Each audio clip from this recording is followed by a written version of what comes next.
Everyone, तो हम जा रहे हैं आज कब्बन पार्क। मैंने मिनी ब्लॉग्स में तो ऑलरेडी दिखा रखा है कि हम गए थे कब्बन पार्क, बट मुझे इसका लॉन्ग ब्लॉग बनाना था, बट मुझे टाइम नहीं मिल रहा था लॉन्ग ब्लॉग बनाने के लिए। बट कोई ना, मैं देर ही सही, बट मैंने अब लॉन्ग ब्लॉग बना लिया है, तो आप सब इस ब्लॉग को ज़रूर देखिएगा। तो हम आ चुके हैं मेट्रो स्टेशन, क्योंकि हम मेट्रो से आए थे कब्बन पार्क। पहले हमने सोचा उतना ज़्यादा कुछ खास भीड़ नहीं होगा, क्योंकि लास्ट डे ही था फ्लावर शो का, बट जब हम वहाँ पे गए हमने देखा बहुत ही ज़्यादा क्राउड है। और फिर हमने ऑफलाइन टिकट ना लेके ऑनलाइन ही टिकट ले लिया, क्योंकि आप यहाँ पे देख सकते हो कितना ज़्यादा क्राउड है। तो इस क्राउड में ना फंसने के लिए हमने क्या किया कि हमने ऑनलाइन टिकट ले लिया, तो हमें इतनी देर लाइन में नहीं बैठना पड़ा, हम सीधे अंदर जा सकते थे। इसलिए हमने वो ऑनलाइन टिकट लेके एंड फिर हम वहाँ से अंदर चले गए। तो सबसे पहले हम जब अंदर गए तो हमने देखा कि कोई फ्लावर शो जैसा तो कुछ यहाँ पे नहीं दिख रहा है, सब नॉर्मल ही है। कब्बन पार्क में यूजुअली बहुत बड़े बड़े प्लांट्स होते हैं, ऐसा लाल बाग में क्या होता है कि आपका पूरा फ्लावर ऐसे गार्डन टाइप है, बट कब्बन पार्क ऐसा नहीं है। कब्बन पार्क में मोस्टली ऐसे पार्क तो है, बट वहाँ पे बड़े बड़े ट्रीज़ वगैरह है, डिफरेंट वेराइटीज़ ऑफ ट्री। तो हमें नहीं पता था, तो हमने वहाँ पे पहले किसी से पूछा कि एग्जैक्टली फ्लावर शो कहाँ पे है, तो उन्होंने हमें गाइड किया कि आप यहाँ से डायरेक्ट आगे चले जाओ। तो यहाँ पे जब हम गए तो हमने देखा कि बहुत सारा स्टॉल्स भी लगा हुआ है और बहुत सारे सामान भी बिक रहे थे वहाँ पे। तो वहाँ आगे फ्लावर शो देखने के लिए जाते वक्त हमने कुछ यहाँ पे ईयररिंग्स भी देखे, कुछ की रिंग्स देखे और बहुत कुछ देखे हमने यहाँ पे। और वो देखने के बाद हमें यहाँ से तो कुछ पसंद नहीं आया, मैंने नहीं लिया कुछ भी। मैं यहाँ पे ब्लॉग बना रही थी, मम्मी दीदी सब वहाँ पे देख रहे थे।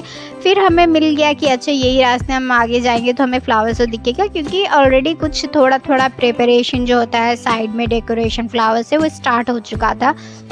तो हम ऑलरेडी वहाँ पे पहुँच चुके थे और ये देखिए कितना सुंदर लग रहा है। और ये ऑलमोस्ट ना फ्लावर शो ख़त्म हो गया था, उसके बाद भी इतना अच्छा डेकोरेशन है। मुझे भी मन कर रहा था कि इस बच्चे की तरह अंदर जाके और फिर वहाँ पे फ़ोटो क्लिक करवाऊँ, बट मैंने नहीं कराया, क्योंकि अगर मैं फ़ोटो क्लिक करने लगती फिर वीडियो कौन लेता।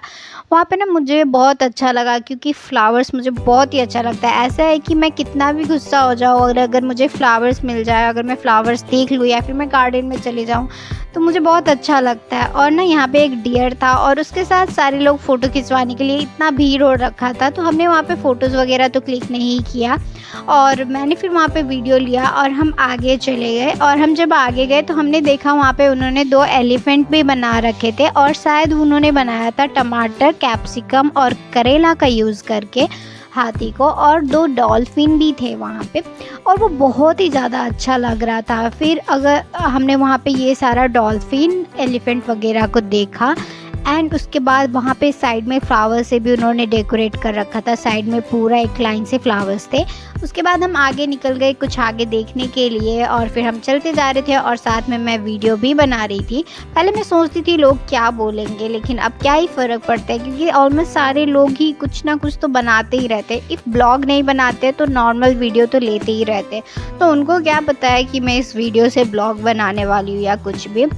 फिर आप देख सकते हो यहाँ पे उन्होंने ट्रैक्टर बनाया है, फीस बनाया है, और फिर आगे हम गए तो वहाँ पे उन्होंने बहुत सारा चीज़ और भी बना रखा था। और ये सारा देखते देखते ऑलमोस्ट रात हो चुका था, और शायद से ना वहाँ पे कुछ कॉम्पिटिशन्स भी थे, तो लोगों ने ना रैंकिंग भी डाल रखा था। और यहाँ पहुँचते पहुँचते बहुत लेट हो गया था, क्योंकि बहुत भीड़ था। तो हम ये सब देखे एंड फिर हम जब बाहर निकल रहे थे तो हमने देखा कि लोगों ने बहुत अच्छे अच्छे चीज़ें बना रखे थे, और ये सारा कुछ शायद से कंपटीशन था और इन्होंने फर्स्ट प्राइज़ जीता है, जो कि बहुत ही वैलिड है, क्योंकि ये बहुत अच्छा दिख रहा था। और फिर हम उसके बाद वहाँ से निकल गए बाहर। और बचपन में जो आपने तारे ज़मीन पर देखा होगा ना, उसे ऐसे स्केचेस बनाते, वो भी दिखा मुझे, अच्छा लगा वो देख के। और फिर ये सारा चीज़ देख के हमने सोचा ज़्यादा लेट हो चुका है तो अब यहाँ से निकल जाना चाहिए, वरना हमें फिर रिटर्न जाने के लिए कोई गाड़ी भी नहीं मिलेगा। तो मैंने स्टार्टिंग में आपको दिखाया था कि डॉल्फिन वाला एरिया, तो वो पीछे से था, तो आगे से मैं निकलते वक्त मैंने देखा और वो उससे भी ज़्यादा सुंदर लग रहा था, तो मैंने सोचा वीडियो ले लेती हूँ।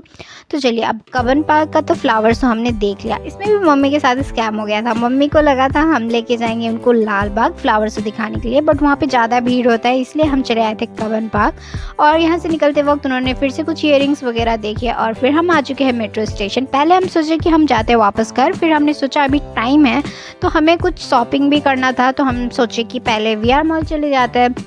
और आपको एक चीज़ मैं बताऊंगी, मुझे ब्लॉग बनाने में सबसे ज़्यादा सपोर्ट मेरी मम्मी करती है, क्योंकि मेरे पास ज़्यादा टाइम तो नहीं रहता, क्योंकि मैं ऑफिस भी जाती हूँ और फिर ब्लॉग्स भी बनाती हूँ, तो मैं रेगुलरली ब्लॉग्स तो नहीं डाल पाती हूँ। बट मेरी मम्मी मुझे बहुत मोटिवेट करती है कि डाला करो ब्लॉग्स, ज़्यादा टाइम अगर नहीं है तो जो थोड़ा थोड़ा टाइम है उसमें ब्लॉग्स को एडिट किया करो।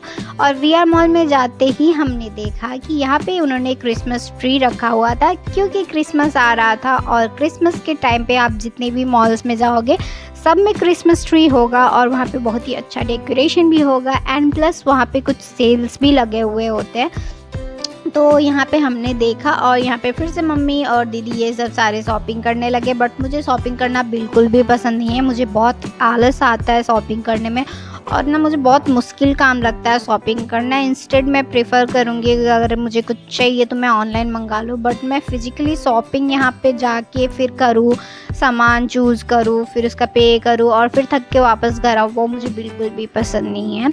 और यहाँ पे आज मॉल में भी बहुत ज़्यादा भीड़ था, क्योंकि वीकेंड था। और फिर हम गए वेस्ट साइड में कुछ कपड़े देखने के लिए, मुझे नहीं पसंद आते ऑफ़लाइन में और मुझे समझ में भी नहीं आता है, तो फिर आप अगर ऑफ़लाइन में लेते हो तो फिर वापस रिटर्न करने जाओ। तो मैं थक चुकी थी, यहाँ पे मैं बैठी थी, दीदी बिलिंग करा रही थी जूडियो में, और फिर ये सब करा के हम आ चुके हैं घर वापस और थक चुके हैं बहुत ज़्यादा। वीडियो अच्छा लगा तो वीडियो को लाइक कीजिए।